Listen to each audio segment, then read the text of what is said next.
Otep à tous, bien-aimés frères et sœurs. L'OTAN donne un ultimatum à la Russie et à la Corée du Nord. Ah, les amis. Tout a commencé avec la Corée du Sud, qui aurait vu des soldats nord-coréens en Russie et qui sont en train d'aller en Ukraine. Mais enfin, soyons sérieux. Entre-temps, les Nations Unies ont convoqué les fameux experts les services de renseignement sud-coréens pour qu'ils viennent expliquer, donner des preuves aux Nations Unies qu'effectivement, il y a des Nord-Coréens en Russie et qui sont en train de rentrer maintenant en Ukraine. Ils sont au nombre de 12 000.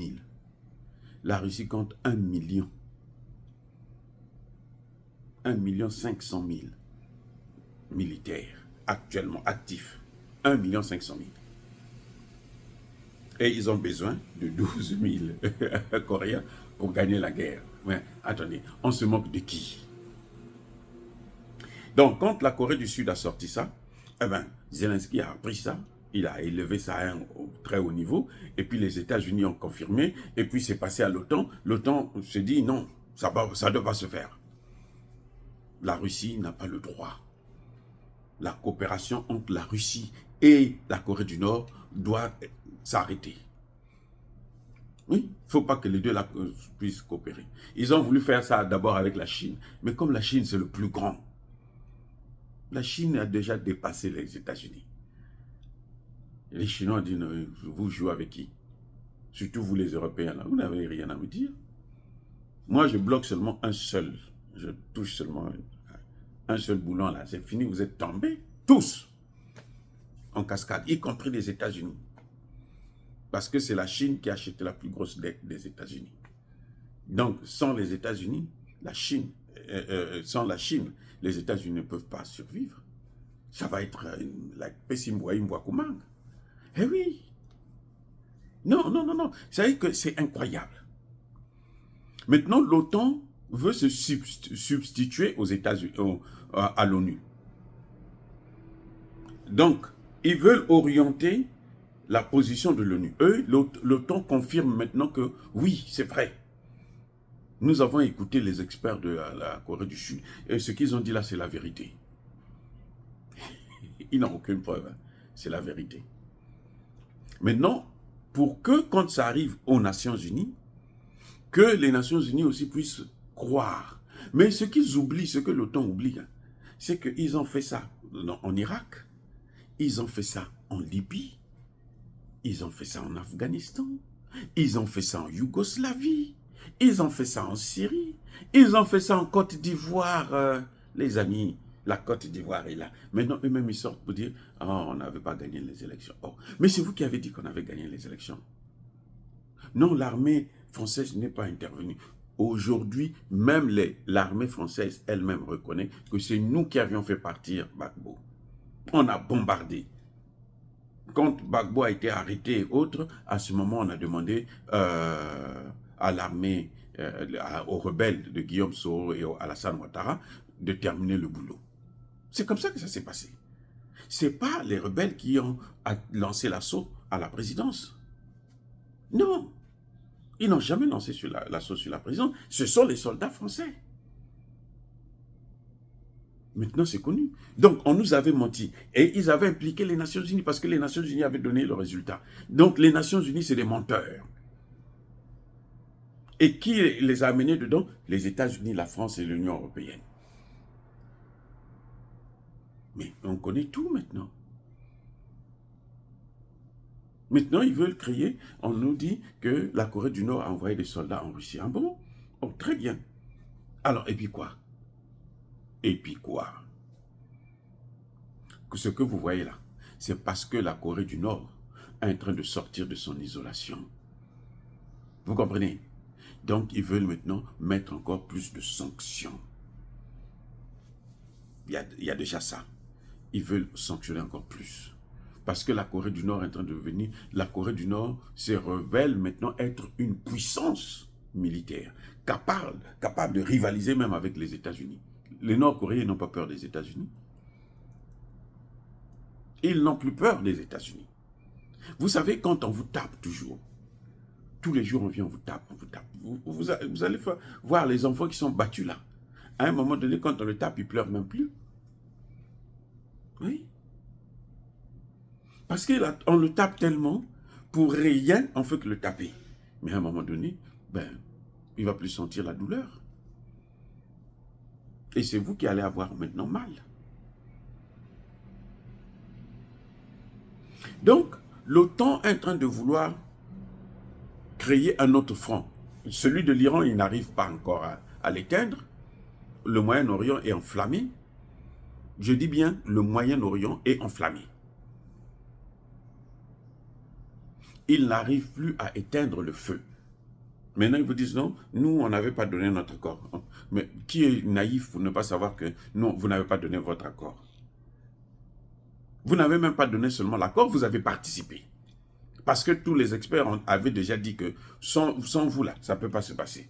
Maintenant, ils disent non, nous, on n'était pas là. Nous, on a été seulement informés à la dernière minute. C'est faux, on veut exposer l'autre.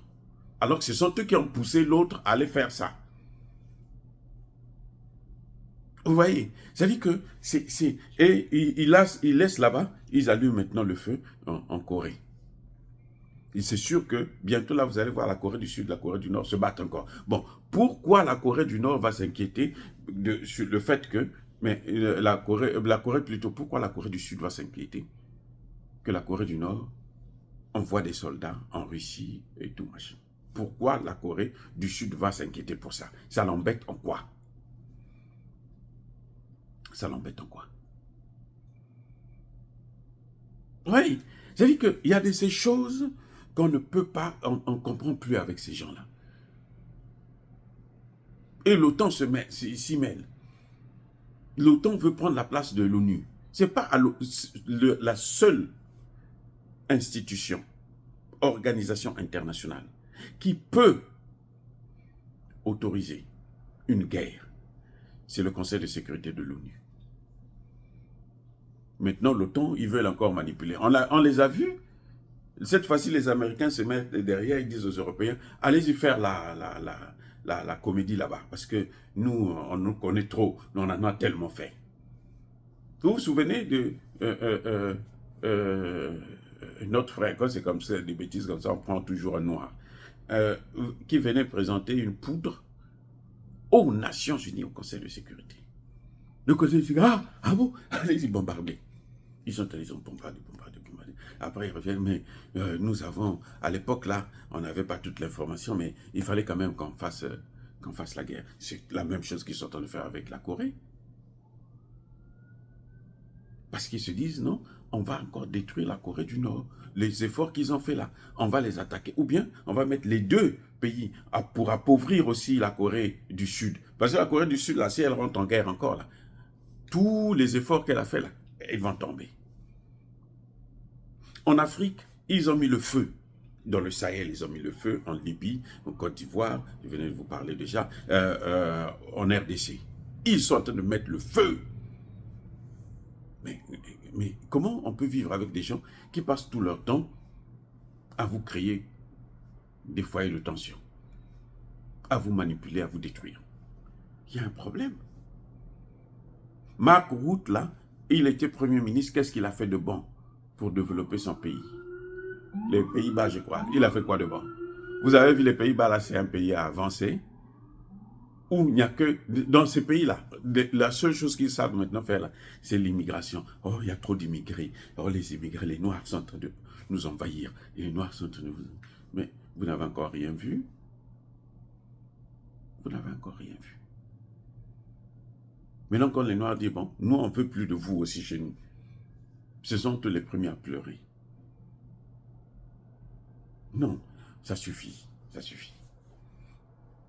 L'OTAN est en train de prendre des dispositions que seule l'ONU a le droit de faire, de prendre. Il n'y a que l'ONU qui peut les prendre. Mais l'ONU ne peut pas prendre aussi cette décision parce que l'ONU n'a jamais demandé à l'OTAN de ne pas soutenir l'Ukraine, pour ne pas qu'il y ait la guerre, pour ne pas enflammer les choses, pour ne pas aggraver la situation. Et puis même cette Ukraine-là, ils n'arrivent plus à fournir des armes. Ils veulent déstabiliser la Corée du Nord pour que la Corée du Nord ne puisse pas envoyer les armes. Mais Poutine est en train de fabriquer déjà tout là-bas.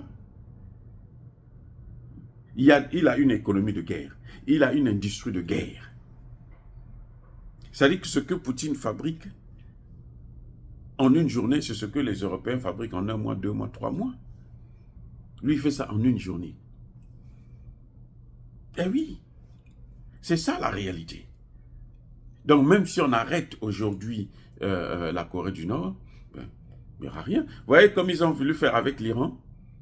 L'Iran a fait une démonstration de force. Elle est capable de vous sortir encore au moins 200 missiles, 400 missiles. Et vous vous dites, mais attendez, donc, on croyait que, comme ils avaient donné les drones là-bas, ils n'auront plus rien, ils ne peuvent plus rien faire. Mais ils en ont encore plus. On ne donne jamais tout. Quand on sait que toi-même tu es menacé. Et c'est ça qui les embête. Et ils ouvrent des foyers de tension, ils ne savent plus comment les arrêter. Ils vont mettre la Corée du Sud en conflit encore ouvert, hein, en train de se battre avec la Corée du Nord, mais la Corée du Sud, du Nord, là, va les écraser. Ils vont les écraser. C'est ça le problème. Maintenant, on demande aux jeunes Ukrainiens d'aller se battre à 18 ans.